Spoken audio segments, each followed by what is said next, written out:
Production. And we're live. Welcome tonight, ladies and gentlemen. Live from Burbank, California. It's Take Night. I don't. What is this? This is Rose No Show. Tonight. Off the rails already. What an excellent way to start off the show. Welcome, guys, to Late Night with Take 3, episode number 43.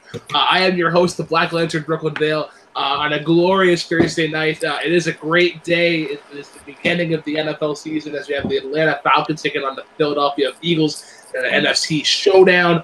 And I am very excited because for the first time, and I think since I started hosting this, we have an entire Take 3 panel. Wow, what a time to be alive. I got to introduce one of the newest members of Take 3 first, the fellow Canadian, and we need more Canadians to Take 3. Sandy the Sandman Robinson. Sandy, how you doing today? I am doing as fantastic as I could possibly do. I'm wearing a very comfortable shirt, as you guys can see. I am very pleased and very proud and humbled to be part of the Take 3 family now. So, you know, this being my very first Take 3 broadcast as a member of Take 3, awesome. Awesome. Welcome aboard, and great to have you on here. Also joined the newest member of Take 3 as well. He is the Knuckles to my Sonic. I'm not sure if he's my friend or my rival, but he wears that piece of shit Boston Red Sox hat. Cody Newberry. Cody, I mentioned the football game earlier. Who do you got? And, how do you feel to be a part of Take 3? One, I don't root against my Eagles, but two, with them not being on my fantasy team, neither team, I'm okay with whoever wins, so technically. But to be a Take 3 member is fantastic. Last week on this exact show, I said I felt like the kid that was the alternate in Willy Wonka and the Chocolate Factory, and I had to seize every moment and get that golden ticket so I can come back to the show. Well, turns out in 6 days, I turned into a Take 3 member, so let's see how long this lasts and before they all get wise and was like, what the hell did we do? But until that happens, I'm here and I'm pumped. All right. Well, welcome to have you, or great to have you on board. I'm going to win my title. I mean, Sandy, Cody. Like, Yeah. there's actually Tonight the night I'm gonna win. I don't know, Matthew. Is this the night you're gonna win? As I introduce Matthew Kearns to the panel. Welcome to be here, and also Cody. If they haven't wised up and gotten rid of me, you're pretty secured here. All right. Yeah, guy. I am happy with our two newest members. I'm also happy to, I guess since we're announcing him as a member of Take 3, I'm happy to announce right here on the show, coming in a couple of weeks, guys, the newest Take 3 podcast, Rhyme and Reason, the show about all the important things that you didn't know were important with me and Sandy. Oh. Did Cody do a boo-boo? I see. Is that Perfect. The Exorcist trying to tell us that this podcast isn't going to work out? I just do my intro. I just hear. Somebody has possessed Cody. And I'm sorry. And last but definitely not least, you can find them on Sundays with Rankum and pretty well everywhere on Take 3. Just kind of a wanderer and a traveler as it is. Malcolm Goldilay. Malcolm, how you doing, buddy? And how do you feel? How do you feel with Cody and Sandy joining the crew? Pretty good. I mean, I'm pretty good with Sandy and Cody being here because and to be honest, they've been here on so much that she just felt like they've always been Take 3 members. So it's just one of those things. Like they're great guys. They're going to be perfect additions with great takes. So. All right. Well, as we introduce the panel with a great exuberance and a great passion, I do have to be the bearer of bad news, and we have to announce some sad stuff. And as you guys probably saw on the internet today, the great Burt Reynolds has passed away at the age of, I believe, 83. 82. 82? Okay. There's a reason why I had the Brooklyn Vale curse. I'm always off by a year. Yeah, I will be making a sandwich here after the show. But yeah, Burt Reynolds, to give my kind of riff on it first, I haven't watched enough of Burt Reynolds' filmography, although Boogie Nights is in my top 10 films ever made. I think Boogie Nights is a fucking classic. But I'll go down the line here. And Sandy, what are your thoughts on Burt Reynolds and the legacy that he's left? Well, as the oldest person here, I am a huge Burt Reynolds fan.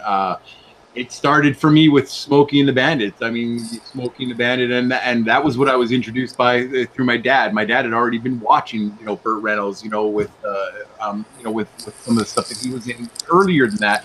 But I mean, you've got he was, he was a movie star. He was an actual movie star. Somebody who, was recognized all around the world. One of my favorite movies of his that doesn't get a lot of credit because it was a goofy comedy is the Cannonball Run. If you haven't seen it, go watch it. Cannonball Run is so funny, So good. in many ways. It has so many stars in it, but Burt Reynolds always manages to make sure that he comes out with all the great lines. He's so good in that movie. It is. I know that his mental faculties, lessened over the years and in his later lives and stuff like that. But, like Brooklyn said, Boogie Nights is an absolute masterpiece. The simple fact that he didn't win an Academy Award for that movie is shocking and disturbing to me. But hopefully one of the million award shows out there recognizes it going forward, because he definitely deserves it. So rest in peace, Burt Reynolds. Who did he lose to? That might be Robin Williams, Good Will Hunting. Oh, he did? Wow. Yeah, that's, if it was anyone else, I'd be with you. But God, Robin. I love Robin, but he put some really good performances out later. This was really Burt Reynolds' only shot at getting one, and I would have liked to see him get it, but yeah, it's tough. Malcolm, your thoughts on Burt Reynolds and the legacy that he's left? Yeah, I mean, like on the top 10 page, I did a top 10 list of his movies, and it made me think, like, I've not seen a lot of his movies because I was forced to put Dukes of Hazzard right at the bottom there. It's like, I didn't want to put it there, but yeah, I mean, I remember seeing him in like so few, but I like Smoking the Bandit. I actually haven't seen Boogie Nights yet. It's on my list, but I mean, it's just really sad to lose one of the greats out there. And but yeah. And to kind of give some reasoning as to why I think you should watch Boogie Nights, it's actually not for me personally. It's not for Burt Reynolds and for Mark Wahlberg's performance. It's actually John C. Reilly's. I feel John C. Reilly was like, holy shit, this guy actually is a really good actor. It's for that ensemble. It's not one specific person. It's that ensemble. Like each one has their moments. I think William H. Macy is like, yeah, there is a particular scene. That's what I love about Boogie Nights, is the fact that it is not you can have your favorite performance from the movie, but it's one of those movies that it's like, take one actor out and replace them, the movie probably fails. It's everyone has a moment. Everyone has a scene that you walk away and you go, I remember that. Everyone has a look that I love that movie so much. Yeah. Cody, your thoughts on the great Burt Reynolds? Mine's kind of a little surreal. So we were making top 30 lists, and I had such little time, so I forgot so many movies after I submitted it because I did it such short. So I was watching Smokey and the Bandit last night, actually. And gosh, that movie. So good. That mustache, just in general, it was one of those movies that made me kind of have the humor I have with those quick one-liners, and Burt Reynolds had them in so many movies, and I just feel like that's how he was when you watch him on talk shows, when he did interviews, like he would just bust the host constantly, and how some don't even consider him as one of the top comedic stars is sad, because he is one of those non-stop comedic. And I'm with Sandy 100%. If you haven't seen Cannonball Run, you are missing out on a fantastic movie, because that movie is gut busting. It's gut busting. And if you don't know what I mean by that, watch the freaking movie. I'll have to watch Cannonball Run. Hopefully it's on Netflix or maybe Canadian Netflix. We'll cross our fingers. Hope for the best. Yeah, it could be cheap. Yeah, so this first segment we're gonna Oh talk wait, about. I didn't get. Sorry. Oh, Think about rude. Yeah, Matt, did we not introduce you? No, I talked about Boogie Nights for a little bit. But not Oh, about okay, cool. Yeah. So Burt Reynolds, yeah, your thoughts. Yeah. Okay. I don't know why, but whenever actors die, it's always something really sappy that's happened ever since it's been on the live show. For me at least. Sorry. Burt Reynolds. I said on Twitter when I found out. I was on the train actually today when I found out. I immediately went to Twitter, and what I said was, and you can find it at Kearns_Matthew. What I said was, Burt Reynolds was one of those actors that I always knew his name, which is something special. Like, there are people who you know characters. Like, there are people who know Superman from Man of Steel, but they don't know it's Henry Cavill. And there's people who know Han Solo from Star Wars, but they don't know it's Harrison Ford. Burt Reynolds was one of those guys who I never looked at a picture and went, who is that?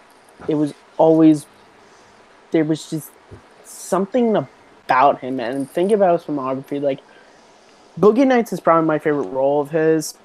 I know it's so cliche to say, but it's so true that the levels he has in that movie. But when you look at stuff like his chemistry, Sally Field is one of my favorite actresses of all time. His chemistry with Sally Field and Smokey and the Bandit is so real and genuine. And it's Burt Reynolds is one of those actors that we're never going to see again because it's impossible to teach how to be Burt Reynolds because he just was. Even in terrible movies, like Cop and a Half is not a great movie, Burt Reynolds still finds these moments where you're like, gosh darn it, I want you to be in better stuff than this because I know you're better than this. And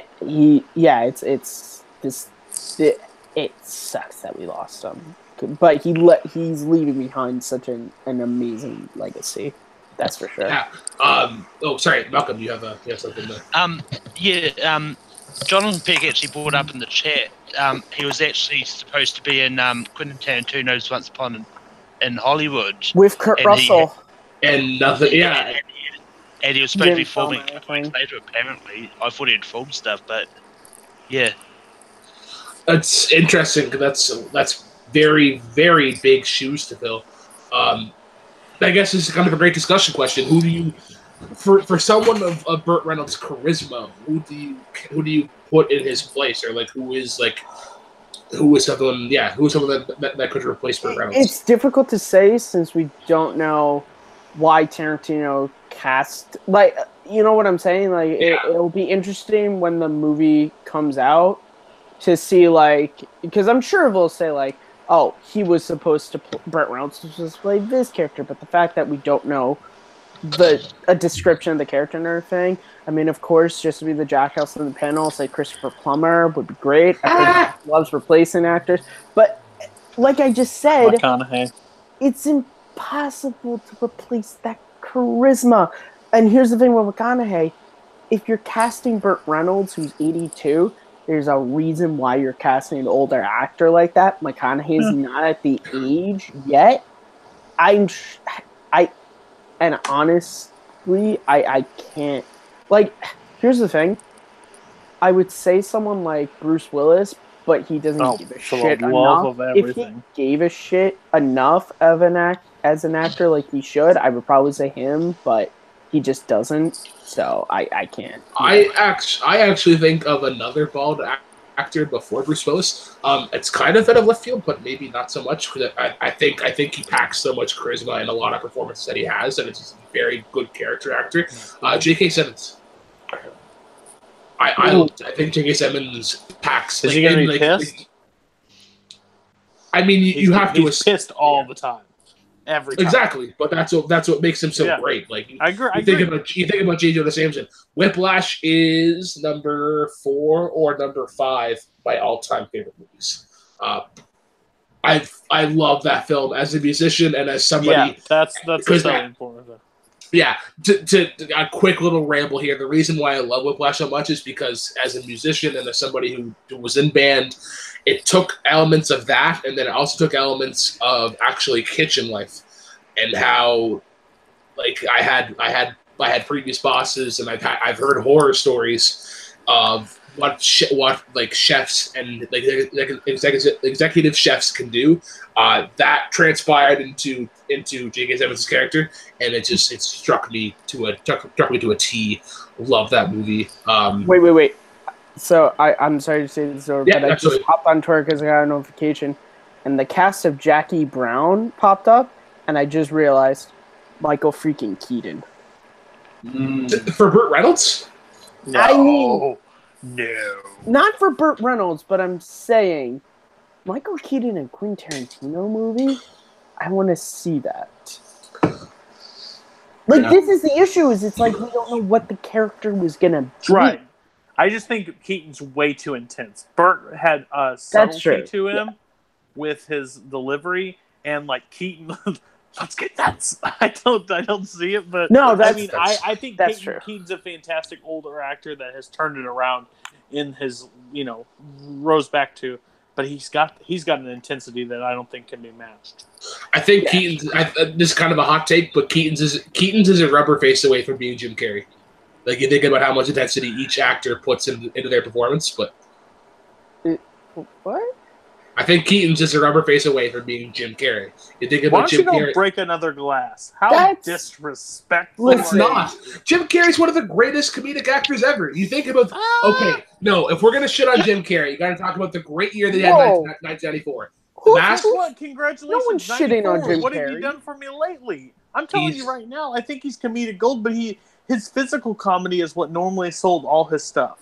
I love Jim Carrey. I love him. One of my favorite movies is Liar Liar. I think it's underrated in and his outbursts are so funny. But I think Keaton actually has serious acting chops. But in terms of you guys want a real hot Spotlight? take? My favorite. Yes, you guys want a real Spotlight's hot great take? movie. I love Spotlight. My favorite Michael Keaton performance is Mr. Mom. No, it's Spotlight. It's Spotlight for me.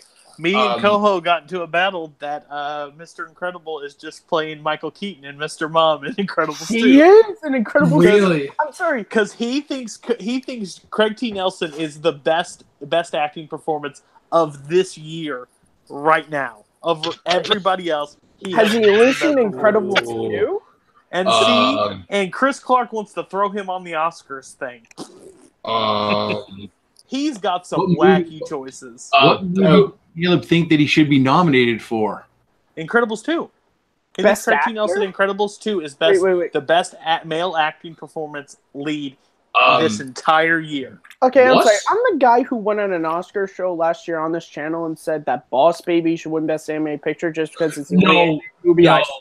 Hold on, because it's the only anime movie I saw, and I'm saying that's crazy. So going on a bit of the story. I remember getting up early and watching the Oscar nominations, and I got to animated feature, and I'm like, all right, so I should see Lego Batman here and a couple others, and it was like, I think it was like the Bull movie of John Cena. I'm like, all right, Boss Baby, sure, fine. Some Japanese anime movie, and I'm like, it probably deserves to be there. Something else, and I'm like, where on God's green fucking earth is Lego Batman? Lego Batman is better than Lego Movie. It is almost as good as the Dark Knight. Overrated. Oh, you shut your whore mouth, Cody. Now listen. I'm like Cody. I think it's fun, but my gosh, everybody said best Batman movie, all these crazy things. You've been eating some lobster bisque or whatever he talks about. Hey guys, I'm sorry. Alec Baldwin is a baby in a suit, right? Lobster Thermidor. Come on. Am I right? Thank you, Sandy. Thank you. All right. Yeah, the Lego Batman movie is just, I'm Batman.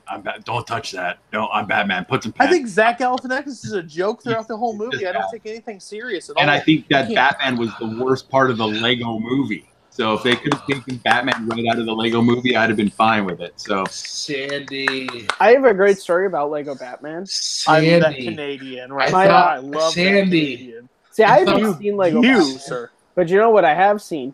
Boss Baby, guys, which right now it's a spin-off show streaming on Netflix here in America. You can Don't find watch it, it's crap. I think the original Oscar snubbed film is as well streaming. I mean, guys, it's Glenn Ross as a baby. Oh dear It's heavens, amazing. Hey, It's thanks for having me on beautiful. Take 3. This is the last show. It's beautiful, guys. I'm so sad right now because the thing is the Thank first you. time Okay. that Sandy and I have disagreed on anything. Brooklyn, if it makes you feel better, I have a great story about Lego Batman. My Go 3-year-old on. cousin, my sister we was watching the movie, and they get to a certain point in the movie, and she starts hearing snuff, snuff. He was crying at Lego Batman. He's 3 years old. Because it was made for 3-year-olds. I know. Congrats, Brooklyn. To the We're all Sonic right going there. to get a sandwich, and it's not going to be good. So it's Hey guys, remember when this conversation started because we thought who should play Burt Reynolds? It's all Brooklyn's fault. It's all Brooklyn's fault. You're the host. You are. I am. You know what? I'm just letting it go because we were supposed to talk about Nintendo Direct, but then the unfortunate earthquakes in Japan delayed Can the we Direct. talk about my favorite news of the day? Go on. That the Oscars are going to postpone the popular category? But I mean, this is actually a great segue to get into Hollywood happenings. So we're gonna go right into Hollywood happenings, and I actually, do you think maybe Matt? I heard that your buddy is Kermit around today, or is he gone to work? Oh, dear he's heavens. always around. He's always around. drinking Miller Do you think- 45s with Vinny. Do you think you could call Kermit to maybe read the news? There is a if you look in the late night chat room, there is a post by Malcolm With all the news stories? with all the news Just stories. read Yeah. every news story is what Yeah. you want Kermit to read. Yeah, Yeah, absolutely. sure. Look at this. Let me just pull him out of the closet with Vinny over there. Just give me 1 second, guys. Vinny. While he's getting that together, Sandy, why do you Lego Thank Batman is you. not overrated? It's not overrated. Listen, I won't say that it's overrated, and I won't say that it's underrated. I think that it's rated exactly where it should be. Is it the best Batman movie ever? Not even close. It's not even remotely close to the best Batman movie. There are at least 3 or 4 other movies, the Batman movies that come before it, in my opinion. But I'll tell you what, it is better than Batman and Robin. A pile of shit is better than Batman and Robin. I could fart right now, and that fart would be more If you entertaining. watch Batman and Robin, it's got some moments. Cody, I'm not saying Lego it's good. Lego I'm just saying Batman if you're a brings little back the hammered, campiness you could have some fun. that Batman needs. Oh, nice. oh fuck! Shut. Can we admit Arnold is good? With what he was That given? movie was Can we made make- to sell toys, and that was it. But sorry, before we get into another tangent here, Kermit the Is Frog, Kermit back? he's gracing us with his presence to read us a news. So, Kermit the Frog, can you bring us some Take 3 news? Kermit the Frog here. I'm sorry, just give me a second. Vinny! Give me another Miller. Oh, God, this is going to be a good night. So Kermit the Frog here with the Take 3 News Roundup. Yay! First up, Yvette Nicole Brown joins Lady and the Tramp, or as I like to call it, Fozzie in his Horror of the Week. Yay!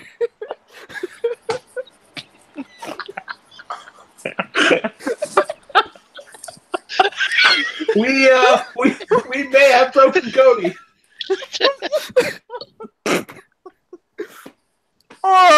Kermit's just gonna continue on past that.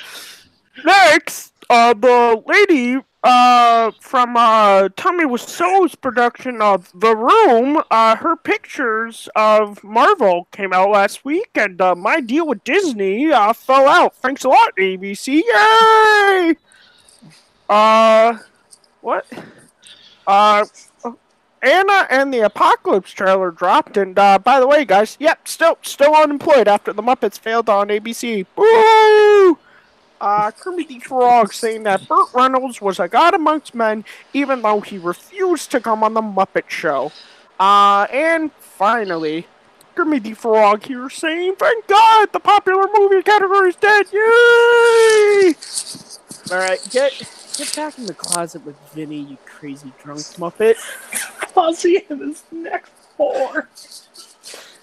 I'm gonna go see that movie and literally think of that. I'm gonna pick up my ticket and be like, "Hey, I need a ticket to Fozzie and his next whore." Excuse me? I meant Lady and the Tramp. Happy time, fuckers. Woo! Traveling around a Fozzie, but it was thing. It's just Kermit does news. Well, if Kermit's available, you know, he has a busy schedule. Pork and the Pig, you know what I mean? Yeah. True. Oh my heavens! Oh God! Close the door, Vinny. Be respectful over it, at least. Right. So Cody already mentioned it, but yeah, the Oscars ripping its participation Oscar away. Thank fuck. But yeah, if there's any other movie news that we're missing, let us know, and I will catch it in the chat. But Cody, you brought it up first, so I'll let you go to us. Rant on about the participation Oscar. Thank you so much, Oscars, for waking up, because this was the worst thing for the Oscars. No one watches the Oscars for the popular films. You watch it because you're a film fan. That's basically how it is. And a lot of people don't like the Oscars, but guess what? It wasn't made for you. The whole thing is, if you would have done that, it's like the popular girl in high school is not the valedictorian. So basically what you're doing is, oh, that one Best Picture, but it's all right. You were popular in high school and didn't get knocked up. Like, terrible idea. I think it's an abomination for the Oscars for even doing that. And if you want more views for your Oscar, how about you be like every other thing that's doing it and stream the Oscars? Because ABC was very limited on where you could find the Oscars unless you had cable or in their network. So if you want people to watch, book a deal with YouTube TV or Hulu or anything else, and you can get more views. But Popular Oscar was the worst choice ever. Just out of curiosity, before I go to Matt Kearns, raise your hand if you have cable. Oh, all right, yeah, so 3-2. Yeah, I haven't had cable in almost 4 years. No, and I don't miss it. But Matt, you were itching to get on the rant train. What is the news that stood out to you this week? So this is literally the tweet I said when the Oscars announced their brilliant popular Oscar, which was, how about instead of this, you just judge all films equally? I mean, isn't that just a crazy idea? How about instead of going, so, Infinity War, you made $1 trillion. Here's an Oscar for you for making money. How about you just look at movies and just judge them the exact same way? Strip away the genres and just look at movies. And Cody, what you said is true, which is, as a film fan, the Oscars is for me. The Oscars is not for MCU nuts who the only movies they watch is MCU, and their top 20 films is just the rankings. That's true, but I think the issue with the Oscars is you look at movies that have come out, like The Dark Knight, and, these movies that, I could figure billions from throughout the years, movies like Empire Strikes Back. Forrest Gump was nominated and won. And it was the highest grossing film of 1994. And when you look, the issue with the Oscars is the fact that, for whatever reason, a genre of a movie is so put down in their minds, like, oh, it's a comic book movie. There's no way there could be a good performance. Excuse me, the first actor to ever win a posthumous Oscar was Heath Ledger in The Dark Knight. Oh, but we can't give, any directing to Christopher Nolan. That's always been my issue. And this, if they kept this up, that would have been the wrong step, because that would have been their excuse to never give credit to movies. And honestly, Oscars, listen, you want to sit there and you want to complain about, oh, no one's watching us anymore. Yeah, that's because no one cares. The Oscars used to be a thing where it really was. It was almost like Super Bowl level. Yeah, it was. And the issue is that people are seeing that the movies that... And listen, Infinity War was going to win Best Picture. We all know that. But the fact of the matter is people are seeing... I'm sorry. The fact that, and I just because I went on a big Oscars thing, I watched Hugh Jackman's intro in the 2009 Oscars. The fact that the line in his opening monologue song, "Action movies are the best, but they never get nominated," still holds true almost 10 years later. That's a really depressing thing. Just judge movies equally. Just look at them. Just take the genre away and just judge movies. Don't just give them a participation medal and become the MTV Movie Awards, where it's just like whatever's popular. Like, just, God. But the thing was, they introduced new people to be a part of the panel to be more diverse. And the next thing they do is saying, "Well, let's do popular film." But my whole viewpoint is, if Best Popular Film, Lord of the Rings would not have won the Academy Award. It would have won Popular Film. And those movies are just as good to win a Best Picture as anything else. It would have been such an easy separation to where, like, yeah, Return of the King wouldn't have a Best Picture Oscar. It would have a Best Popular Film Oscar. It would just be an easy thing for them to say, like, oh, we are judging them. Look, there's a... They are nominated for this. Yeah. Fuck you, Academy. Did I say that all right. Before I go to Sandy, because I know Sandy had his hand raised next, there's a quick fact check there for you, Mr. Kearns. Peter Finch for Network was the first posthumous Oscar actor to win an Oscar. Hashtag fake news, Kearns. But Sandy, your thoughts on the news? All right. Who called you out? My wife and I have had this conversation a lot over the last little while. She is a huge Oscars fan, but you know what she loves the most about the Oscars? She loves the red carpet, which leads you to believe exactly what the rest. I mean, she loves the awards too. I don't like any awards shows. I don't like any of them. I think they're a waste of money. I think that they're an unneeded pat on the back. There's absolutely, I don't, there isn't an awards show every year for my job. I don't get gold statues for being the best telecommunications worker on the planet. So, for me, it's just a waste. You could take the money that it costs, which I found out was over $100 million in the production to put the Oscars together. Not to mention all the goodie bags and all the blah, blah, blah, the swag that stars get. For me, it's just not cool. As far as the popular movies, one person's popular. Why aren't the Russos nominated for Best Director? And I'm not even talking Infinity War. Why weren't they nominated for Captain America's Winter Soldier?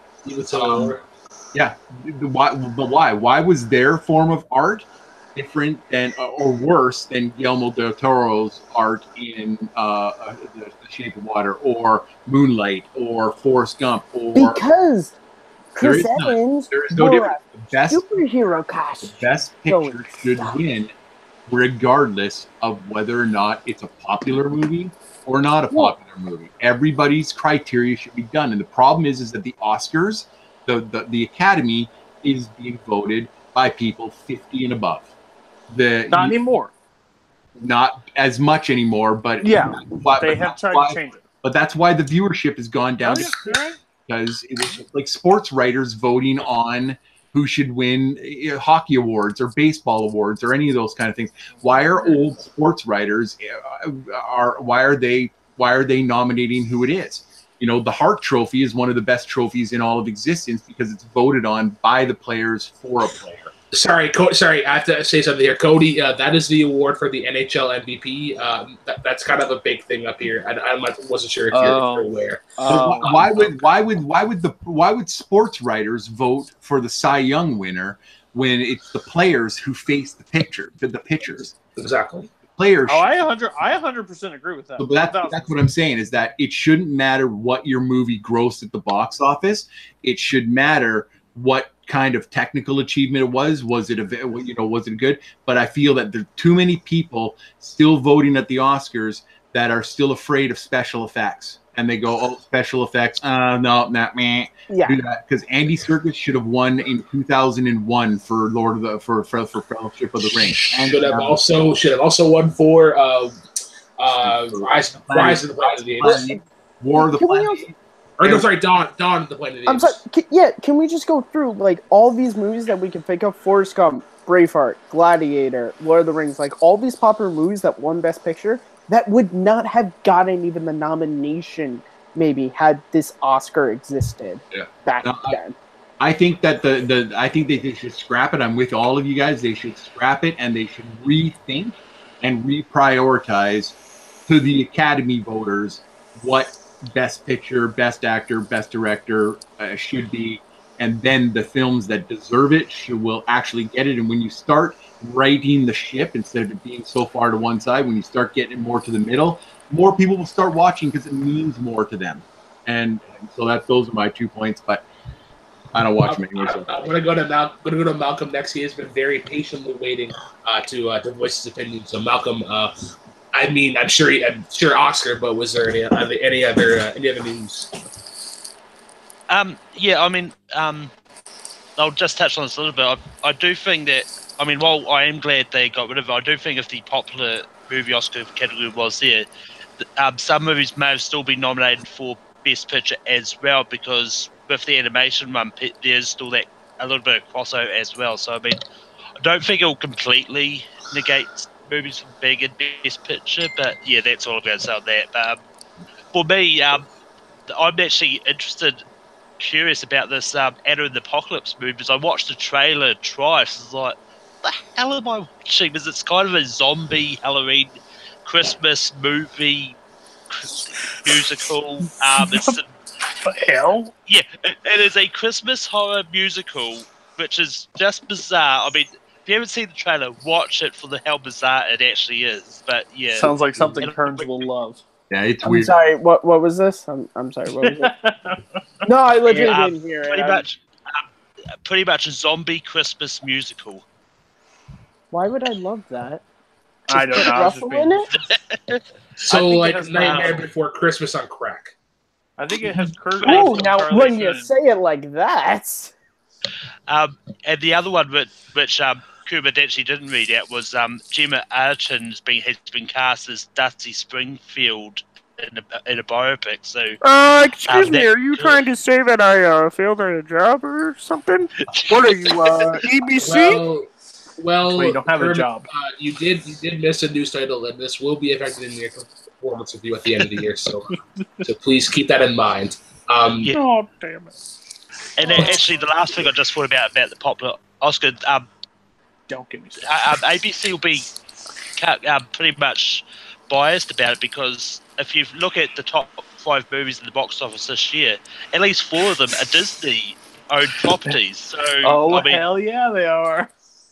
So yeah, it's another one that category should not be there as well. So I want to touch on the Oscars something very quick. I know that Sandy was mentioning special effects and how that's sort of what holds everything back.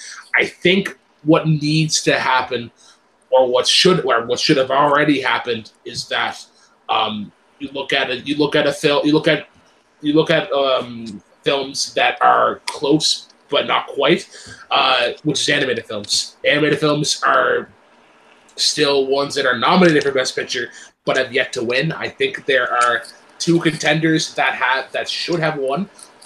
But I think the next thing that we need to see for this potential for superhero movies get really recognized is we need to see an animated film win Best Picture. I think we're close. We have potential, but there's years that they missed. What won in '92 at the ceremonies? What beat? 91 was Beauty, right? 92. Well, no, 92. It came out in '91, so it'd be the '92. Silence of the Lambs. Yeah. But no, that's my whole problem, and I don't mean to hammer this point. Is the Oscars isn't made for everybody, and that's what I think is failed to grasp. Is because guess what? The Russo brothers know when it comes that they're not getting a nomination because that doesn't appeal to the people.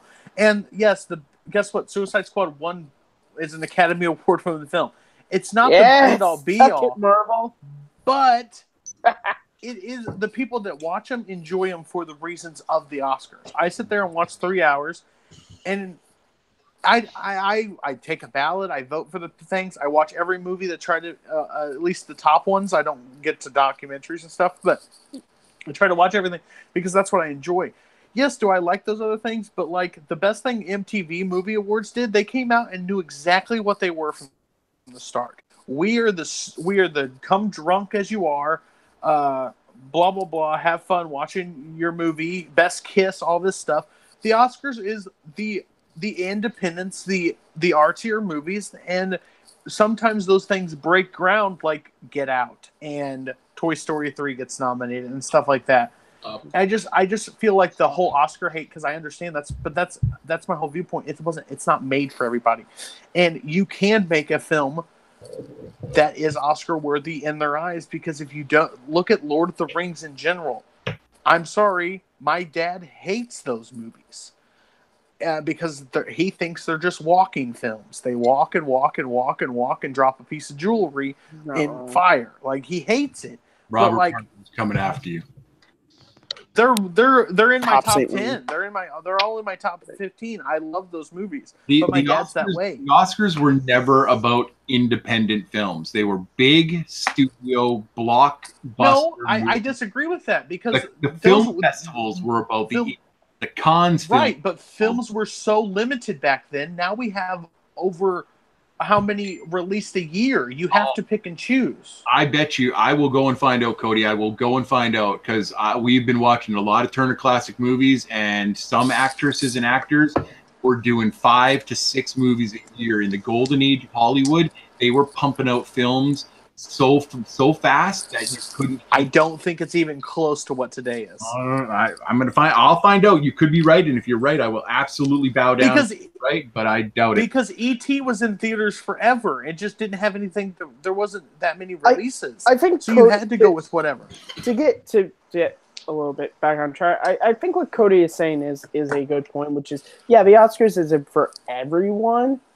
Right. Listen, I never think that the Oscars should be the MTV Movie Awards. Like, not at all. But I think there's a happy middle ground that we just haven't hit with the Academy Awards, which is like, I think they know that, like, this goes back to, if you guys have never seen the show Dinner for Five.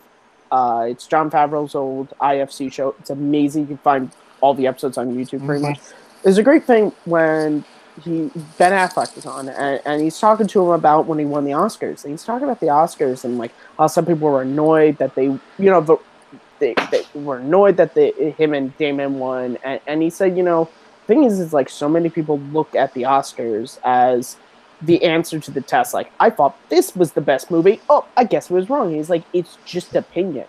And that's, I kind of have always, since I saw that, I've always been like, yeah, he's right. Because when I was younger and I started watching the Oscars, I was always like, well, I thought this was the best movie. Oh, no, the Oscars said I was wrong. And the older I've gotten, what I've seen is that's not the case. And I think the Oscars is starting to realize that everyone else is seeing that, but they're not changing that. And that's the issue. I'm not saying, listen, I love Rogue One. I don't think Rogue One should have won Best Picture. But I also love a movie like Blade Runner 2049 and Logan, which I think did not get as many Oscars as they should have. I'm sorry, the fact that Patrick Stewart didn't get a nomination for Best Supporting Actor is a freaking sin. The fact that Blade Runner 2049 and Logan didn't get Best Picture nominations annoyed the hell out of me. I'm sorry, especially Blade Runner. I'm sorry, that movie is this close to being on my top 50. Every time I watch that film, I find something new I love about it. And I'm just like, how in a year when Shape of Water won, which I'm so happy about, because one, that was a great movie, and I think also the type of genre it was in, it was great, but like, how the hell was a movie like Blade Runner 2049 and Logan, how were those not on? You have 10 nominations you can give. How were these two movies not there? All right, because Phantom Thread was. Very quickly, I want to cover these right quick before we get into the next topic.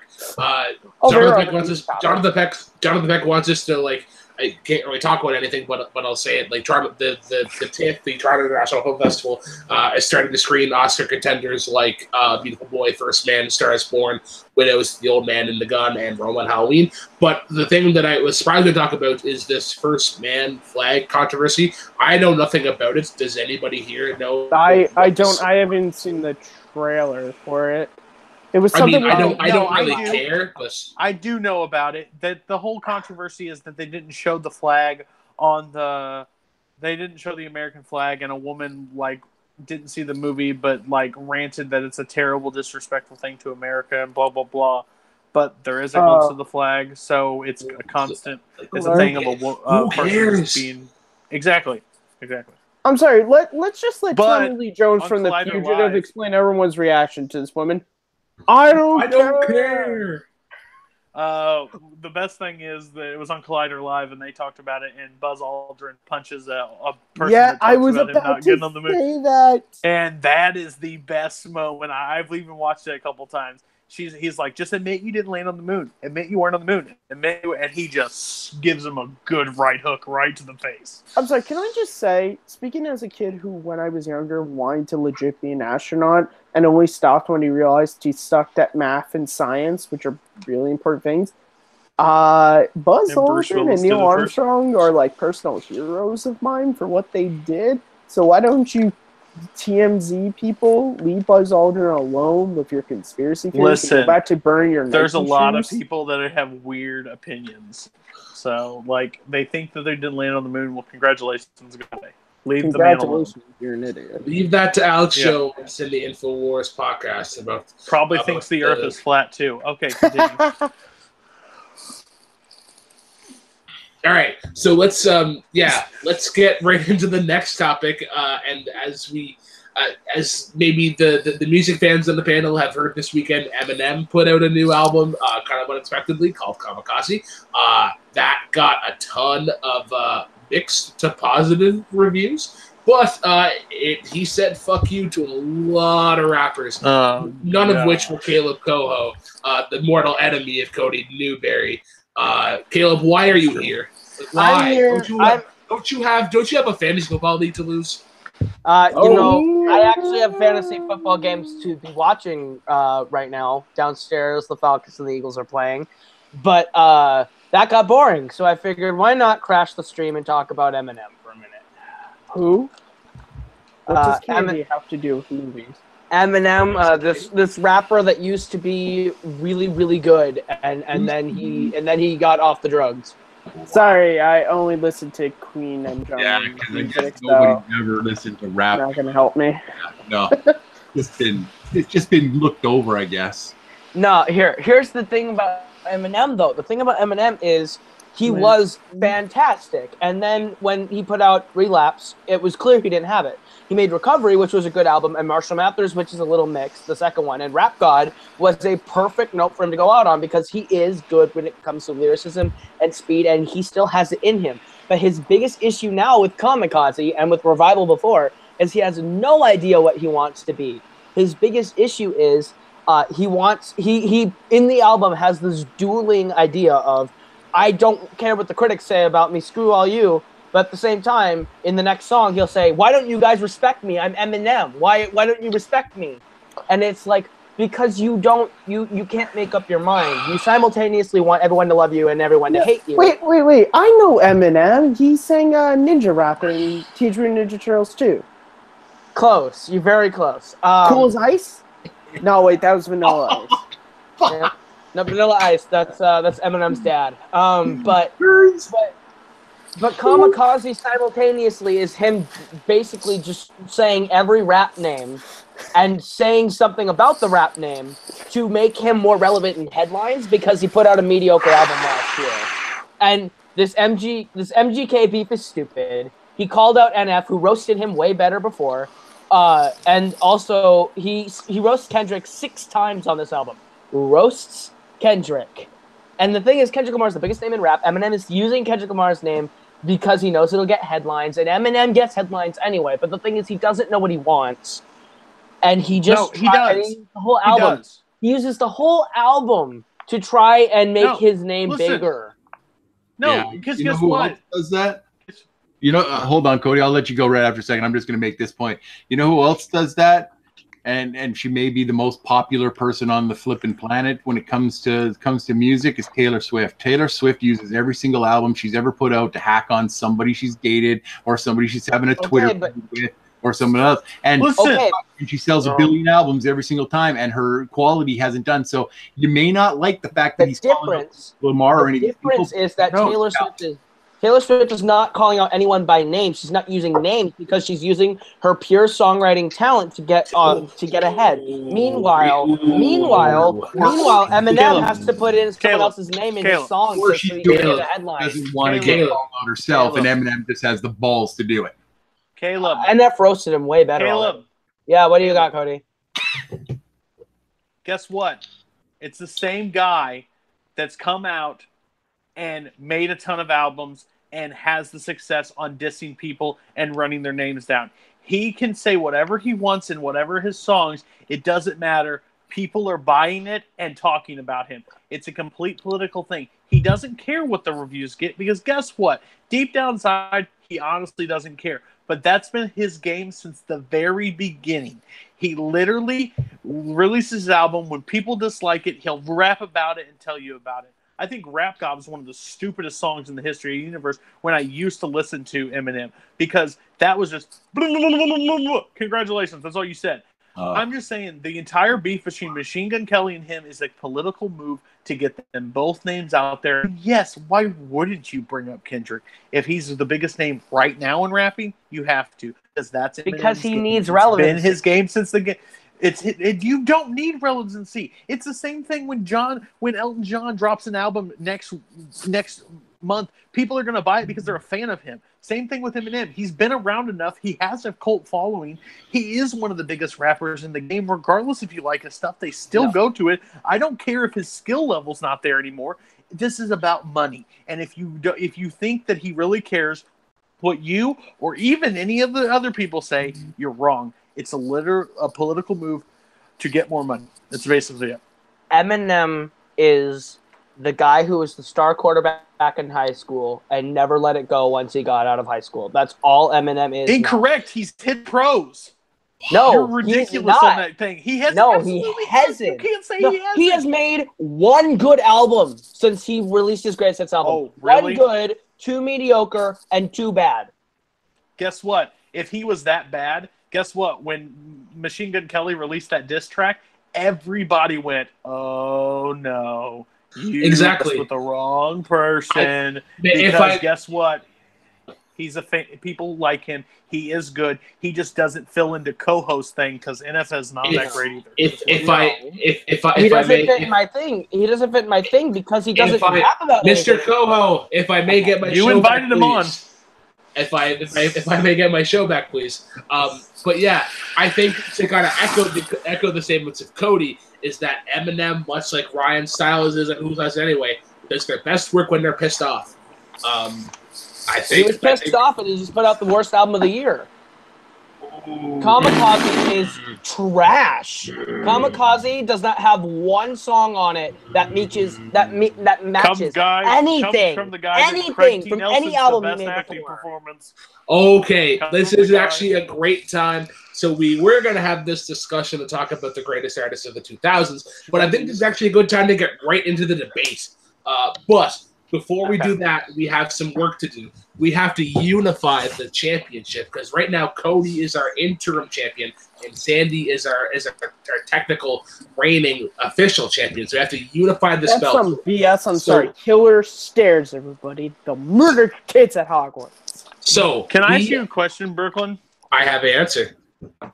Is the defending of this title happening today as well? And is that going to be about music? That is going, yes, and yes. Oh boy, this is gonna suck. All right, so I'm here to win if I'm even playing. He's not eligible. He's not. eligible. He's eligible. So here's what's gonna happen. We are gonna unify the belts. The winner is going to go back into the format. So the winner will take on Caleb, Malcolm, and Kearns. They will then eliminate each other until we get a winner, and then the winner will take on the unified champion to declare one winner for the night. So Cody, All right, Sandy, Cody and I just Sandy. hope I beat you, so I don't have to go. I only have to go one round after. All right. It's me and Cody against first round. Yeah. Well, this Well, This we're decides to find who the the titles. champion So is. essentially, whoever wins gets a bye to the final. The other one has to play it out with the rest of the kids. All right. So the question that I have for you guys is, which is the better supergroup? Audio Slave or them Crooked Vultures? Neither. I don't know who those people are. This is the dumbest thing I've ever heard. Neither one. I already argued the correct Neither. answer on Dance Off Brooklyn. Who The is best. The I best. think, no offense, Brooklyn, I think music's gonna fall really short here, and I don't mean to. No, show. I just don't. I don't have it. I have to pick between those two. I'll pick audio. But I was gonna say, Sandy, pick Audio Slave and win. Okay, so I did hear Sandy first. Sandy picked Audio Slave. Oh, which are Cody- you serious? This Cody, is the you- question. Okay, Who's the- Sandy, you win. I'll go into the battle and fight out. That's fine. I was I- actually going. Can you let me do my show for 10 fucking seconds, please? Please. This is a great Cody, issue I was of actually on a Sorry, fair by the way, question. guys. Cody, I was actually one. gonna give you a hand and say Audio Slave is Chris Cornell with Rage Against the Machine. Then Crooked Vultures is Dave Grohl, Josh Homme, John Paul Jones, and Led Zeppelin. Cool, new question. I'm just because there's gonna be no interest No, and no passion. you can give him the point, and I'll go into the turn. No, I don't want to do that. I want to have an actual unification of the belt, not a here you go, and I'll go with the trenches. So since you fuckers hate music, I'll go into a movie question.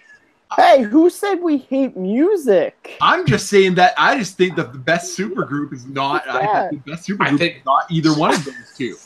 Kearns is just sitting here waiting for a Queen But question. mind you, artists of the You 2000s. don't even know me. You have to think- Excuse me, you have to think- Caleb, so you call me Matthew. Kearns is working my friends. I'm fucking serious. All right, Brooklyn, about you can that. have your show back. Thank you. I was trying to Say. say that the theme is best artists of the 2000s. While yes, there are certainly better supergroups in Audio Slave than the Crooked Vultures. Those are great supergroups of the 2000s. And how Cody doesn't know either of those is odd. It's very odd. I'm just gonna say this. In the 2000s, I still think that Hell Yeah is the best supergroup of the 2000s. So I'd argue for them Crooked Vultures in a heartbeat. I'll take them. Okay, so the question that I have for you is this, and it's going to be a speed round, 20 seconds, 15, and you will get an answer since you guys don't like music. I love music. You don't like 2000s music. I love 2000s That's music. true. This is as successful as trying to do the top 5 Beyonce Jay-Z songs for whenever they released their album. Fell flatter than a fucking pancake. Irreplaceable. The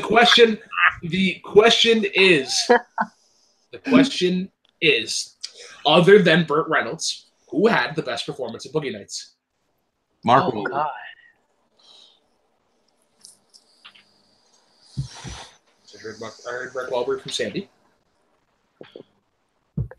I don't like this question.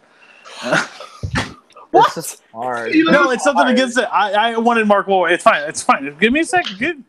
Good lord, people are so high strung in this. Yeah, you got this, Cody. I believe in you. I will give you 5. John C. Riley. There you go. Cool. Right choice. All right, so Mark Wahlberg against John C. Riley. I heard Sandy first, so you will have 20 seconds. Caleb, Malcolm, and Kearns, please listen in closely, as you guys will be voting on who will be the new champion. So Sandy, 20 seconds. Time begins, and everybody start talking.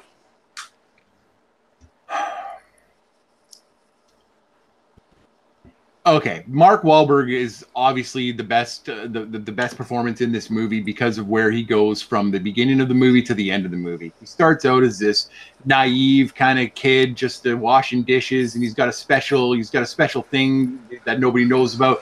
He gets found out. He has ideas. Everything's great, but he turns into somebody else. He does drugs. He steals. He does everything, and then he comes back. Time. All right, great opening. Cody, we'll go to you next.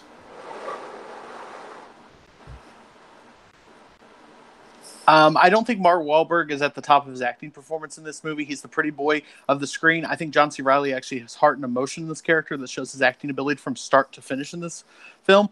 Mark Wahlberg just, I think, gets better in other films. If it was different, you could argue against John C. Reilly, but John C. Reilly is literally one of the hearts of this movie, and that's what makes this great ensemble film.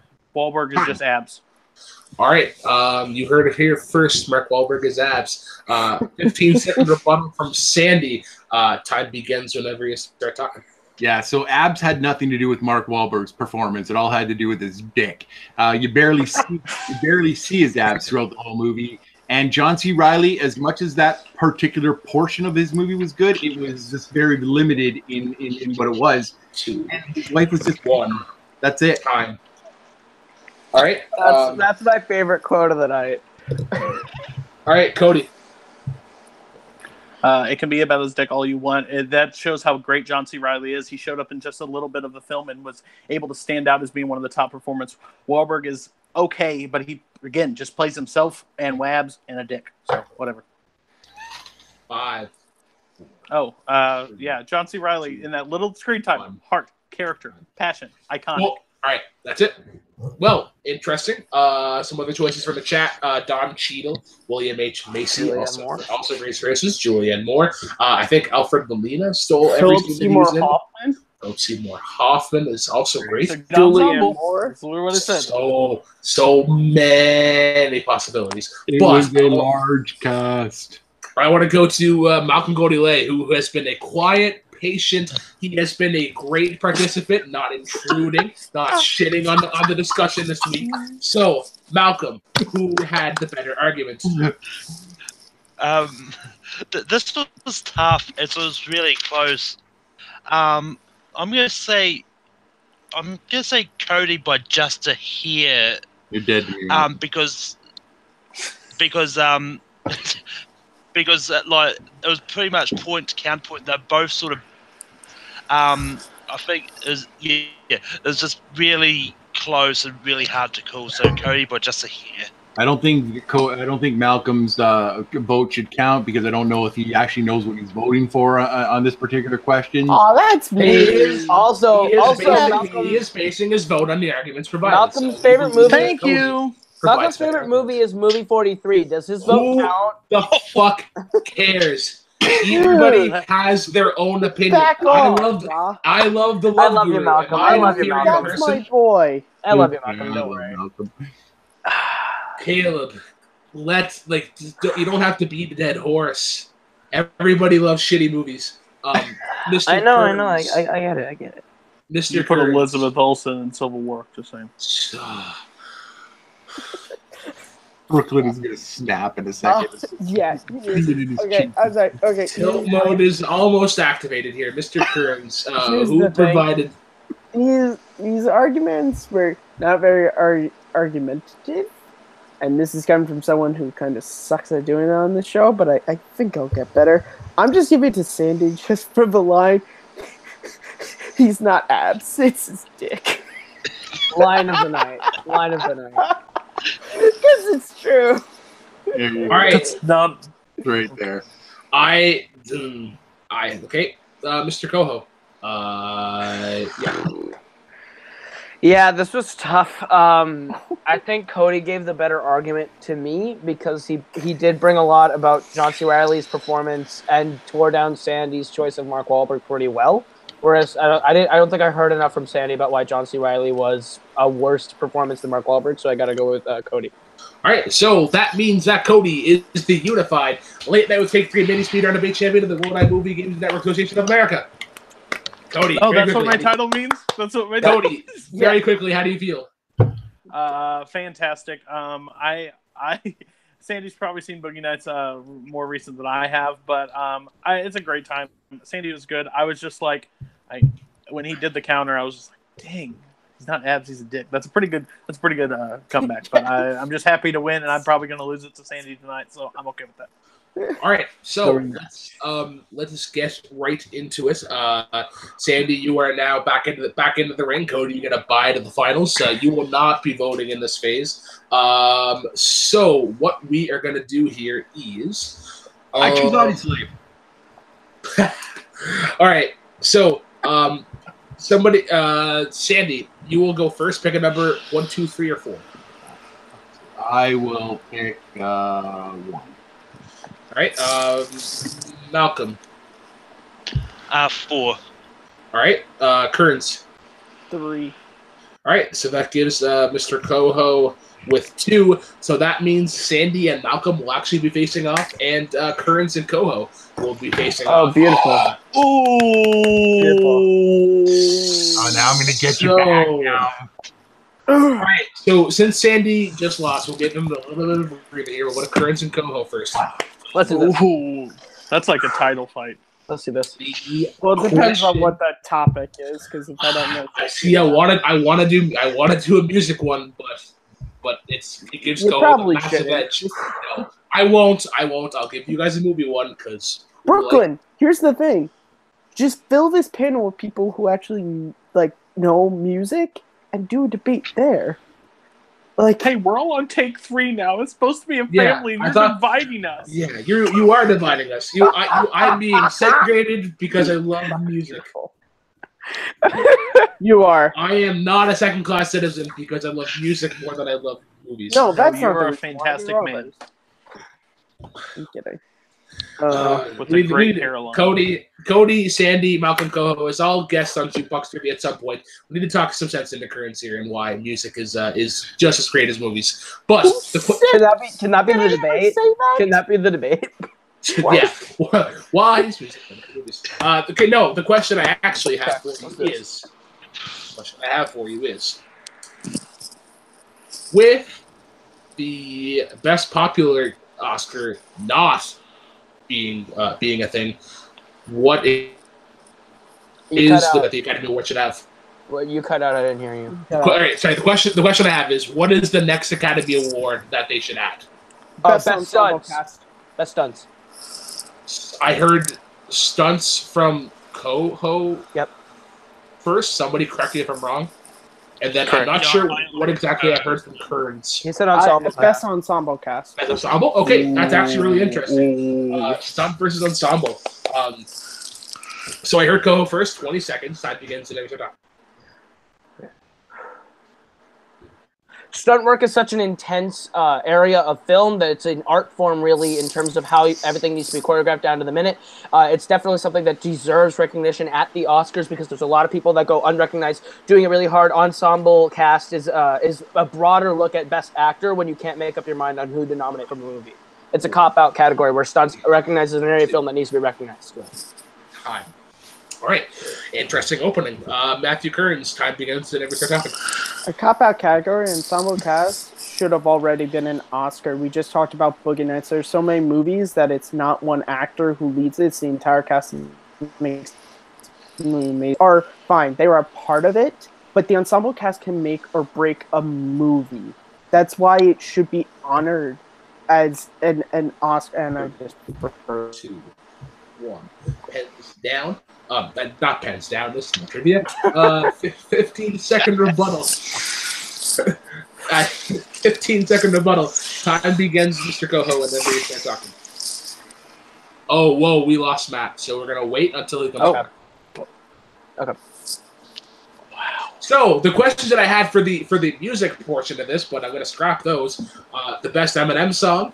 I would have done good. Who is the better supergroup audio slaver than Wicked Vultures? That's a good one. Or who is the better entertainer, Beyonce or Bruno Mars? And the other question I had was, sorry about that, guys. Sorry, my internet is just fucky because of the weather. Okay. That's bad here too, so don't worry. Yeah. Mr. Coho, 15-second rebuttal. Time begins whenever you start talking. Oh.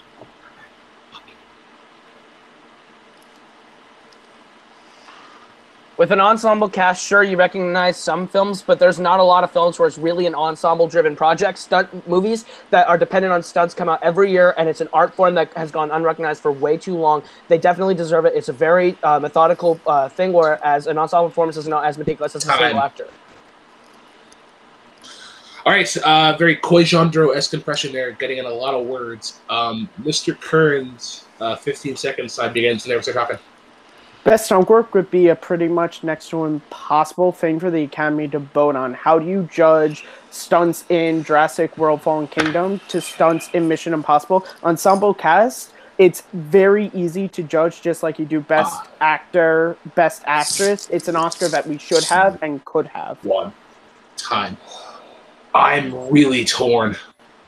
Ooh. I'm really torn. My vote doesn't count. Yeah, your vote doesn't count. No. Okay. Can I say where I would lean afterwards? Yes. Okay. I'm gonna vote here first. I'm gonna give my vote to Coho only because, and based on if you guys have watched the show previously, I based my decision on their rebuttals, and I think Coho had the better rebuttal. Whereas in Currens, I didn't hear enough attacking of the stunts, whereas more so it's defending ensemble. Cody is losing his shit, but Sandy, I'm going to go to you next. Who has a better argument? Why? So I was leaning one way, and when the second part came up, I actually flew over to the other way. I think that Matthew bringing up the fact that it would be almost impossible to judge stunt work. I didn't want to use 2 action movies when I thought of that, but I thought about, what's the difference between the stunt work in Infinity War or Aaron Brockovich? It's too hard for it, and we're getting more and more ensemble casts nowadays. And so I think that an ensemble cast is the way to go. So I have to go with Kearns on this one. All right. Wow. It all comes down to Malcolm. Well, rest in peace, my ego, because Malcolm hates me. All right. So Malcolm, who gave the better arguments? That is the key point that I bring up. Well, first of all, on just to make a shameless plug, on an episode of we made some good arguments for why both these categories should exist. But anyway, this is tough because I was leaning towards Coho in the opening portion, but then Kern swayed me the fact on how hard it would be to sort of decide how to judge the stunts. So I'm getting. All right. As soon as he freaking said that, I was like, I wish I had an extra 5 seconds to rebuttal that. That's what I thought when I was getting. I needed 5 more. I could have fought that back. Good job, Matt. All right, so Kearns minutes on the final. Cody, your vote would not have counted, but how? Yeah. So I think Caleb fell curse to the Koi Janjaru, where he said so many words, but you couldn't really make out a ton of what he said, and it's a skill, but I think Kearns gave one of the best 15-second arguments in a rebuttal when you're closing out that I've ever seen in any fight ever. I was like, it's straight knocked to the face because basically he hit both points so well and closed it out in perfect time. That's just me. I think I had Caleb at the beginning, but Matt kicked it at the end. So, thank you. So, I don't want to face you. I finally needed to round 2. Bracket thing. Can I play for like a #1 contender for like next match? And just for the record, I think stunt deserve recognition too. I think stunt is the hardest stunt ever. So I think. You talk about broad. Holy. It's not as difficult to judge. As very quickly. I think there's a formula that you could throw in there to categorize stunts and how difficult they are. But yeah. Now I go on to Malcolm and Sandy. Winner goes to take on Matt, who then goes on to take on Cody. The question that I have for you, gentlemen, is as follows. With the summer winding down, what is the best summer movie of 2018? I couldn't get that question. When are we starting? Hold on. When are we starting summer? When are we starting summer from now? We are starting summer from May 21st, the first day of summer. Okay. That changed everything. I've got my pick though. If I were playing, it was going to be who was the first. I'm going to go for the Incredibles 2. Okay, well, I did not hear Malcolm, but I did hear Malcolm first. Malcolm, what did you say? The Incredibles 2. Okay, so Sandy. Frick. Okay, I'll say crap. I'll say the Meg. Oh Okay. my! No comments from the peanut gallery. These Also, are based listen on- to the arguments. based on the arguments, not the choices. There, Sandy, if I can you gotta sway me here, buddy. All right, so I heard Malcolm first with The Incredibles 2. 20 seconds. Time begins whenever you start talking. The Incredibles 2 was a long-awaited sequel that we had to The Incredibles. It brought all the elements from the original movie back, and it expanded it on the lore of supers, and it explored a different aspect by having Bob at home with the kids. One time. All right, we now go to Sandy. 20 seconds. Time begins whenever you start talking.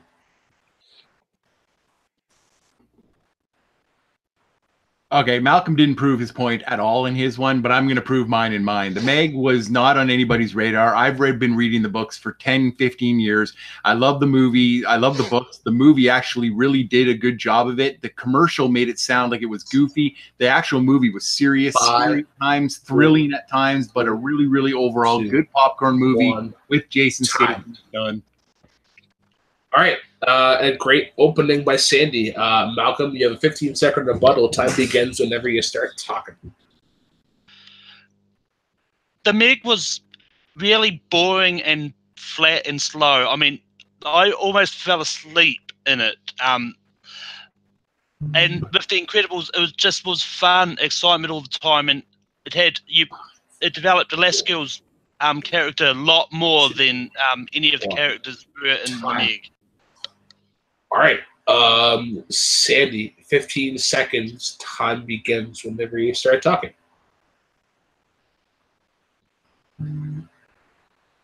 You're muted. You're muted. I've seen the Meg twice now. It's neither boring and nor did it make me want to fall asleep. However, with The Incredibles, it was pretty much just a rehash. And for so long to get a sequel, they've got 3 car sequels, 3 Toy Story sequels. How many more sequels do you need to get before you actually get your own sequel? Not really high up on their priority list. Time. Go to me first, because I Sure. Yeah. So here's the thing. This comes down to the issue of sometimes, and listen, I'm the biggest victim of it on this show, which is your opening statement. You haven't found your footing, and sadly, that was Malcolm's downfall. He didn't quite find his footing, and his rebuttal wasn't strong enough to save him from that. Whereas, even though by the end, Sandy kind of just went on a Pixar rant, his opening statement and his rebuttal was strong enough for me that I have to give it to Sandy. I am also going to agree. Malcolm, I think you had promise in your rebuttal, but I think I needed to hear stuff from. I wanted to hear stuff from like Sandy's opening because it's very easy to say the Meg is boring and dry. I wanted to hear stuff that you took like from his opening to attack him with. Where Sandy's rebuttal wasn't super. His opening was awesome, and I think what he did with The Incredibles, how he applied it with sequelitis, was great. So Sandy gets my vote. Caleb, your vote did not count, but how would you have went? I think Malcolm made one crucial point that really hurt Sandy's argument, but it kind of came in at the very end, and Sandy never tackled it again, was that Incredibles 2 had more character development in just the character of Mr. Incredible than any character in the Meg. And that, to me, swayed me to Malcolm's side because Sandy never touched it. And Sandy's opening was good, but that one comment alone was a Superman punch to Sandy's argument, and it was never defended. So I would have gone with Malcolm. All right, so Sandy moves on. Cody, how would you have swayed? I absolutely love Sandy's opening, where he pretty much just said, "You didn't do a good job, so here's my time." But I will. We love you, Malcolm. I will say, Malcolm's. I've never said this before, and please edit this out. I agree with Caleb Coho. Because that line, September 6th, 11:28 p.m. 2018. I agree with Caleb Coho, Cody Newberry. He said the Elastigirl thing, and I literally went, "Oh, crap, that's great." But I mean, I can see where both of you guys were swayed either way. But I think that was a fantastic point, and these debates are helping Malcolm get even stronger with his debates. I can already prove it from last week to this week. That's scary good. Plus, I like to be on Rankum, so I have to put out my. I'm contractually obligated to vote for Malcolm because he promised me a spot on Rankum. Still That's the waiting new T-shirt. Still waiting for a Simpsons episode. All right, so now we move into to Mr. Kearns and Sandy.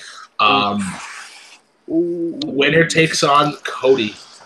I'm too tired. Can I fight first?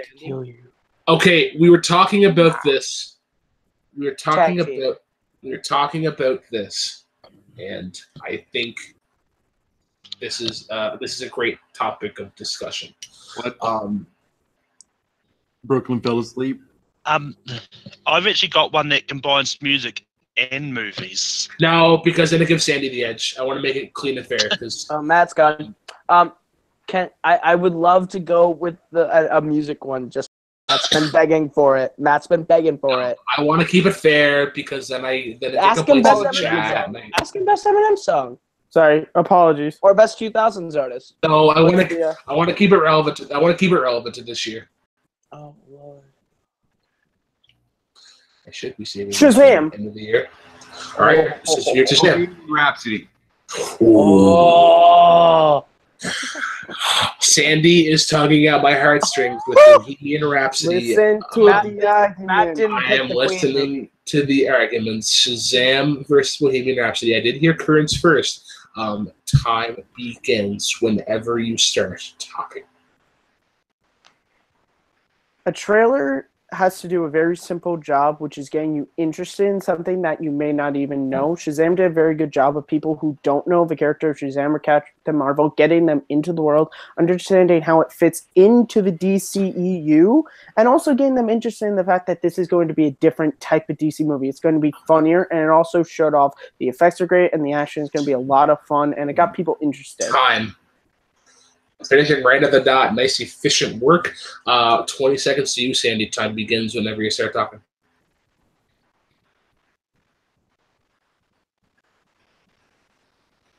I see a little silhouette of a man. Got a moose, got a moose. You sing that anywhere in the world, and people know that it's flippin' Queen. The Queen movie has been one of the most anticipated movies probably in the last 30 years. You can go into it in any way you want to, as a fan of the music or as a fan of the people. It doesn't really matter. It's one of the most. It's going to be one of the best movies of the year, and it's going to be nominated. Time.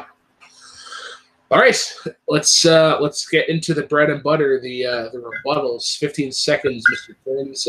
Time begins when you start moving your mouth. The argument is not what is the most anticipated movie. It's what the best trailer 2018 was. You did not even bother talking about it. Shazam, on the other hand, unlike Bohemian Rhapsody, if you don't know what Queen is, you're not going to learn from that trailer. You kind of learn the movie of Shazam from the trailer, and that's great. It's a great marketing tool. Time. All right, Sandy. Yeah, I didn't mention anything about the actual trailer because the trailer is self-explanatory. If you want to talk about bad trailers, you talk about Shazam.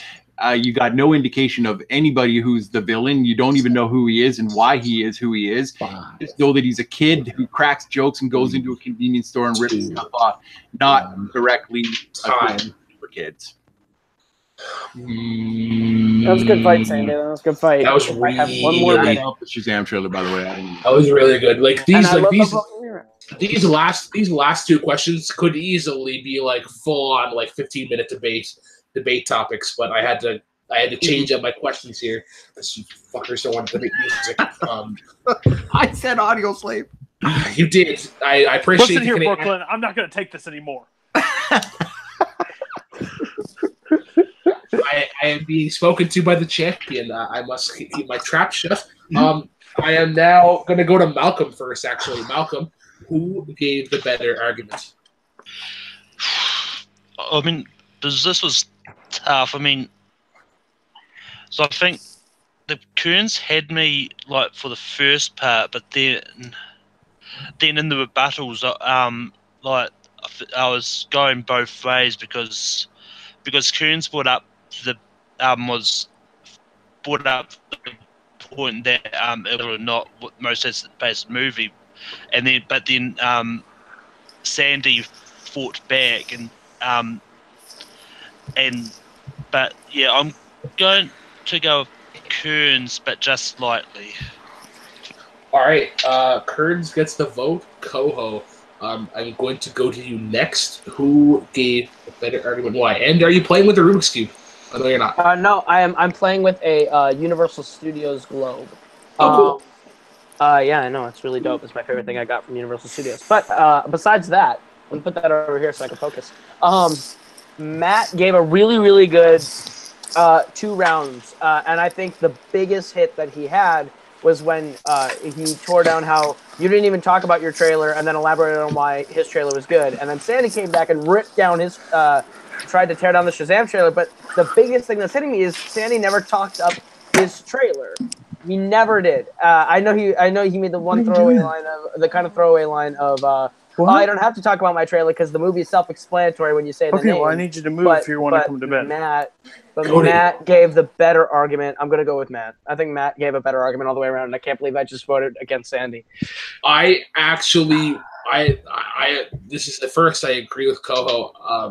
I would have also given my points to Kearns. I'm shocked that I'm doing this. But yeah, You're shocked you're giving me the point? I'm shocked that I'm shocked that I'm yeah. Because I wanted to hear more out of Sandy's rebuttal, and he tackled the Shazam trailer well, but I didn't hear enough about Bohemian Rhapsody, whereas like Matt, you gave insight into your trailer and how it's this breath of fresh air and how it you can almost kind of tell the story. That is literally also, that wasn't just a Shazam is my favorite trailer 2018 so far. I deserve to lose that one because Matt's opening sentence in his rebuttal that I didn't talk about the trailer is the TSN turning point. Brooklyn knows what the hell I'm talking about. The TSN turning point. That's so I can't believe no one brought up Glass.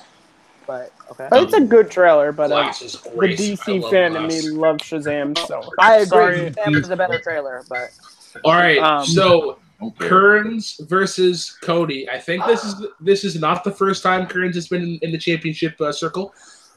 Cody is defending his now undisputed championship. The question for you gentlemen, and Sandy, Malcolm, and Coho will be voting, so keep your ears perked.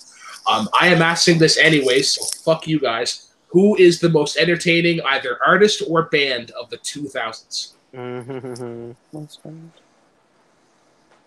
There's plenty of choices. Kanye West. Kanye West, I heard first. Cody, your response. I'm going to go with Bruno Mars. All right, Kanye West over Bruno Mars. All right, I heard Kanye first. 20 seconds. Time begins whenever you start talking. Question is most entertaining artist of the 2000s? Come on. Even when Kanye is a train wreck and he's being stupid, it's entertaining as hell. He doesn't even have to be making good music. I mean, we're not even... the way the question is phrased, it's most entertaining artist. When he's in interviews, when he's yelling about SNL, he's entertaining as hell. He's also married to a Kardashian, so you know he's got a sense of humor in him. All right. Patented Chris Clark format ending a few seconds early. Great way to start your opening argument. Mr. Newberry, time begins whenever you start talking. I don't understand what he's watching with Kanye. Have you ever seen Kanye do an interview? He stares at the screen, and I do an impression, but I don't want to waste my 20 seconds. Bruno Mars can pretty much do any genre at this point, and he's entertaining. He sells out all the time. And SNL, he's fantastic. He does comedic singing performances. Kanye's just psychopathic, I think. He storms stage. That doesn't make you entertainer. That means you're a psycho. You can't trust him. And sorry, if you're linking him to the Kardashians, I really feel bad for you because that doesn't make any entertainer. That makes trash. Holy crap. 15-second rebuttal as we get right into it. Mr. Curran's time begins whenever you start talking. Trash can sometimes be the most entertaining thing on Friday night at 2 a.m. when you're not doing anything. Bruno Mars is kind of just, like he kind of just exists. In a couple of years, we're going to forget who he is. We're all going to still be talking about the stupid shit Kanye's doing right now because it's insanely funny and entertaining. Bruno Mars, he does stuff. Time. All right, 15-second rebuttal. Time begins here talking Cody. Kanye is a proven fact what's wrong with America and the world in general. He's just there for shock value. Entertainment is not trash entertainment. Bruno Mars is one of the most entertaining artists and people working. He could literally be in movies. He's got so much charisma and acting ability. And I don't think Kanye is anything worse. Time. All right. My vote doesn't count, but I knew about a minute into the debate who won. But I'll say my vote for last. I don't really care if you guys choose Cody. I don't listen to music, so I don't know shit. It's based on the argument. It's based on the arguments. Sandy, I'll go to you first. Who are you voting for and why? Fuck you. All right. First, am I? Okay. Okay. I had one person, and then I quickly had another person. I agree 100% with one person, but believe the argument of another person was more on point to it. I hate Kanye West. I hate the Kardashians. I hate that they're part of popular culture. I hate that they are considered entertainment. But the truest fact is that they are entertainment, and they are entertainment in this world that we live in right now. Should they be? No. Should they be erased? Yes. Are they talented? No. Are they entertaining? And considering the sheer amount of followers that he has, and that whole didn't bring that up is what's on point here. So I have to give this to Kearns. Just because of the question, the way it was worded as who's the most entertaining, and you can't go anywhere without seeing Kanye's name practically, and regardless of whether or not it's good or bad, it's entertaining. All right, Malcolm, I'm gonna go to you next. Yeah, this was tough. I mean, Kearns did make some great points about Kanye, but I think that Cody met those points all the same. And I think the way brought up is like how Bruno could be in movies and he's got the charisma and all that. Kind of won me over to Cody's side, so I'm giving my point to Cody. All right, it all comes down to this, Mr. Coho. The fate is in your hands. Does Cody stay champion, or does Kearns finally become a bride? Always a bridesmaid. Unlimited power. I will remind you, sir. I know. Oh, I know. Oh, no. I got my pick. Don't worry. I host Nerdgasm. I know how to judge on the arguments. When I look at the two, I have an opinion as to who was the better artist. And when Matt came out the gate, I was completely swayed until Cody made the argument that trash entertainment is not necessarily good entertainment. And that was a haymaker to Matt's argument. And I'm going to give my point to Cody because I think that he brought some really good points. He mentioned how Bruno could do any genre and be successful. The charisma makes him a better performer, and how he brings a lot to the world. And he also tore down Matt's really good argument. Matt had a really good argument, but it was just that haymaker at the very end that Cody landed that I think swayed me. So I got to give mine to Cody. And your winner. I hate you, Brooklyn. A music question. Undisputed Late Night with Take 3 mini speed round debate champion of the Worldwide Movie Games Network Association of America, the New Hope, Cody Newberry. God forbid I ask music questions on my own show. Cody, that was a fair question. I like music questions that are open-ended. When they're two things, it's kind of hard. But I thought that was a fair question. That was a fair question. I'm just pissy, Yeah. you know. I'm kind of I am mad. I'm kind of sad that nobody actually, like, Cody kind of brought up the music, but I feel like Matt, what you could have done is that Kanye. I don't listen to music. No, but what you could have said is that Kanye at his prime is better than Bruno at his prime. I think. I guess, but honestly, Not I really. don't know Kanye I at his disagree. prime. Dude, if I'm going to be perfectly honest with everyone here, I kind of just, when you asked the question, I just went with, there's a loophole here since I don't know shit about music, and I at least talk about all the crazy shit Kanye does. You don't listen to That radio was a at all? great. That was a I great do, argument. but I listen to a channel that is just you don't- 1980s rock and roll. You don't go out to clubs. You don't go dancing. You don't like go to house I parties. go to my dad's bar and I put Queen on the jukebox. I Well- mean, that isn't a bad thing. All right, Cody. I don't listen to Yeah. him. How do you? Yeah. I'm fine with losing to Cody. He's awesome. I'll come back next week swinging. I was going to touch on music aspects. Basically, I was just going to list some of his songs because he is one of my favorite artists because I enjoy his kind of music. He's the closest thing to MJ we have. Oh, absolutely. But my whole viewpoint was when he went with Kanye, I have to scrap music and I have to go with the entertainment aspect because I knew that was his main argument. Mostly because I don't know anything about music. That's basically Kanye, and I know Matt well enough that he's going to go with the crazy outlandish stuff that he does. So that's why I ended up going with that route. true. But yeah, True. I'm glad I didn't get a touch on the Queen and Shazam argument. And all I will say with that one is when Shazam was said, the next one I said, oh, Glass. And then he said Bohemian Rhapsody, and I said, dang, that's the better one. I think if you would have touched on Freddie Mercury about how worried it is about the acting like it, and to see him portrayed, would have sold a little bit more, but it was a fantastic debate between the two. Dude, the Should cool also guy run in the chat had the right answer, which is the Lonely Island. He should have. Sandy, when he brought up the trailer thing, should have mentioned that this thing goes on forever. It's 6 bloody minutes. I pity your wife if she thinks 6 minutes is forever.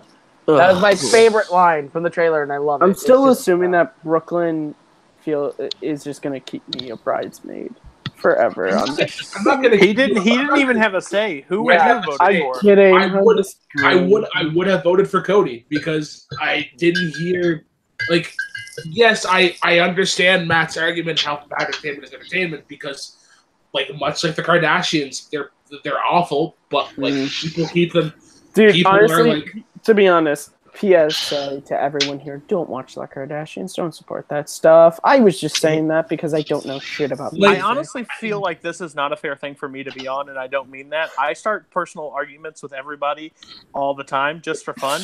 Like, I'll walk into work and be like, do you think The Lion King's the best movie of all time? And they'll be like, no. I'll be like, you're wrong, and here's why. And they'll be like, well, But good this is morning why to we you love too. the And I'm live like, show. yeah.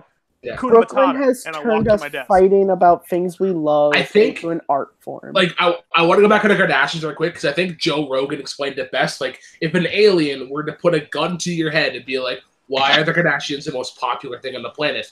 You would have to go into this like People are like stupid. super long. I would literally be like, gun to my head, and it's like, why are the Kardashians the most popular thing on the planet? I'd be like, do you guys have a chair? Can I just I need to explain to you. It all goes back to when Bill Clinton was our president. It all goes back to this guy named O.J. Simpson. Yeah, it goes back. The first thing I would say is sit down. I have a movie for you to watch, and I'd put Idiocracy on and throw it at them and say, this is what you got. I mean, my response would be simply, look at who's the president. Yeah. A reality. Oh, that's a better question. How the fuck is Donald Trump president? I'm a Canadian. They would actually show up and be like, hey, one of ours just took the home. Wait, no, I have. Wait. No. The Electoral College. Can we do that? Because I have the answer. It's real simple. It's one word. Russia. I mean, that's not a 45-second argument. Dude. That's something you do a whole show on. Dude, I'm sorry, Brooklyn. That just reminded me. You know what a great debate. Can we do? not do a Best show on movie president. What's it? And I will fight you guys why Harrison Ford in Air Force One is the best movie president ever. Give me Bill Pullman. I'll tell you. Okay, there's something I want to mention after show, but it's nothing major. But yeah, I want to thank our great panel of almost all Take 3 members minus Kil Coho. But I will go to the winner first. I want to pull up the initials here right quick so I can get it correct here, because I had it in the description. Can you do it slow so I can try to remember it? Yes. Or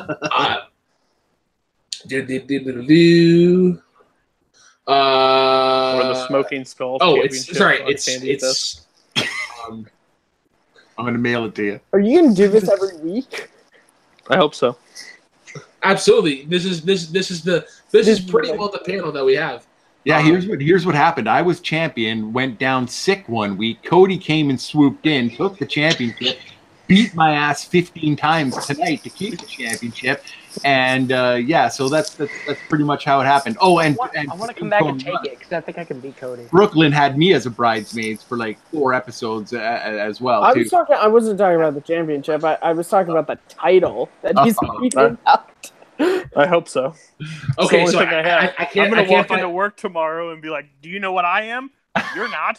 I can't find the initial, but I'll just say it as the Late Night with Take 3 mini speed round debate champion of the Worldwide Movie Game Network Association of America. From a host in Canada. From a host in Canada. Yes, Cody Newberry. Where can the good kids in the world find you? You can find me on Facebook at Cody Newberry. I'm so excited that I get to announce this now. You can find me on Take 3 on Wednesdays, starting this coming up Wednesday. And it's me, Robert, and Linus, and we are doing the awesome, the Infinity War. So please join us for the Infinity War. It's going to be a fantastic panel. We'll have a blast watching it.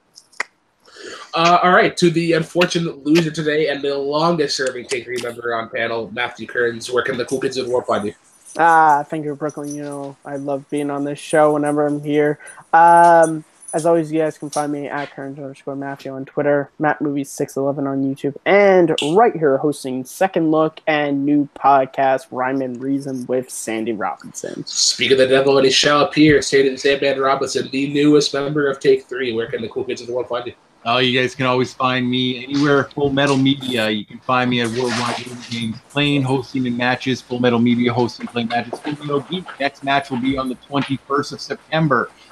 You'll find me here, and I'm so happy to say this too. You'll find me on Take 3 with all of these fine people, and with Matt Kearns and our new show, Rhyme and Reason. It's going to be awesome, where we talk about everything you should like and why. So it's going to be a fantastic time. But check me out on all those places. Oh, and before I forget, Schmodown/Patreon. Go and be a patron if you're not. If you are already a patron, just go up one tier if you can. If you go from 1 to 3, awesome. But if you aren't one, be one. Let's help the Schmodown out. Sandy stole my plug. I actually put the link in the doobly-doo in the description. So I was like, if you're going to become a Patreon, click the link down below. I actually had it in there. To Malcolm Goldie Lay, the person who has a show next, I guess, on Take 3, where can the cool kids find you? You can find me on Take 3 Productions, where I host the show Rankum. And next week we're doing top TV films. And then the week after that, we'll do top Simpsons characters. Watch that list on Facebook. Just go. I need to be on the TV team shows, because if you guys watched way back in, I believe, March, I did one back in the Nameless League days, and that was a really fun time. I believe Sandy was also on panel for that one. And to Mr. Coho there with the. I thought Cody had the biggest piece of shit on, but I mean that Vikings snap, man. Come on. I was gonna say when he put that on, I was like, wow, really? Where can the cool kids in the world find you? Well, you can find me here on Take 3 Productions, hosting Brooklyn Sucks at Fantasy Football, and speaking of that, sounds good. I was gonna look at fantasy. Anyway, for real, you can find me on Multiplex Entertainment, hosting Fandom Fight Singles and Teams Division every Friday, Nerdgasm every Saturday, and Multiplex Fantasy Football every Wednesday with Tim Smith, and of course Brooklyn Vale is part of that panel. And Cody's not on it because he would kill us all. But we We do a lot of fun stuff over there, a lot of trivia, non-related content coming up. I have a podcast called Get It Right the First Time with Kane McMillan coming up soon on Multiplex. But on a personal note, you can find me on Twitter and Instagram at Caleb Coho. That is KALEBKOHO. You can find me on YouTube, Caleb Coho, where I do music, Coho Productions, where I do film. And my movie Chick Part 2 is out on both channels right now on YouTube. It's experimental, it's fun, so check that out. And you can get my album Shoot for Teams with my group The Forks on iTunes and Spotify and wherever you consume your digital music. And I will be back to strip Cody of that championship, despite us being friends off air. And time. Oh man, you were so close. You were actually 0.3 seconds away from Nico's record of the longest plug ever. It's because I talked to you. It's because I talked to you fast. I am the Black Legend Brooklyn fan. If I talk like Nico, I'd be like, guys, I have a let's see, let me bring up this list. I have this match on this day. And it goes on for 15 minutes. I am the Black Lantern Brooklyn Vale. You can find me on Twitter at TheRealBK10. You can find me here on Take 3, running not one but two shows. Jukebox Trivia on Mondays. We took a bit of a hiatus with Labor Day, but we are going to be right back in it with a dance-off of some sort. I'm not sure who it will be quite yet, but we'll be figuring that out momentarily. And here on Thursdays, Late Night with Take 3. I don't know the topic next week, but I know the one after that because it is my birthday week. And I'm telling you guys right now, sandwiches. We're talking about sandwiches. Dude, I'm okay with that. Yes. So, be sure, guys, to like, comment, subscribe on this video. Subscribe to Take 3 Productions. If you like what you see here, please sure to join the Facebook page. Follow us on Twitter, Instagram, LinkedIn, Tumblr, ? Maybe, I'm not sure. But most importantly, guys, Christian harped on this earlier this afternoon, and I want to, because I know everybody here is probably a fan of the Showdown. They need our help. They want this market to grow, and they want this sport to be what it's truly meant to be, and they need our help. So in the description down below, there is the link to the Showdown Patreon page. Even if it's $1, just anything that you can do to say, hey, I appreciate the content that you make. Here is something to incentivize you to continue doing what you're doing. That is it, guys. For Cody, Caleb, Malcolm, Kearns, Sandy, and myself, cheers, guys. And as always, drive safely.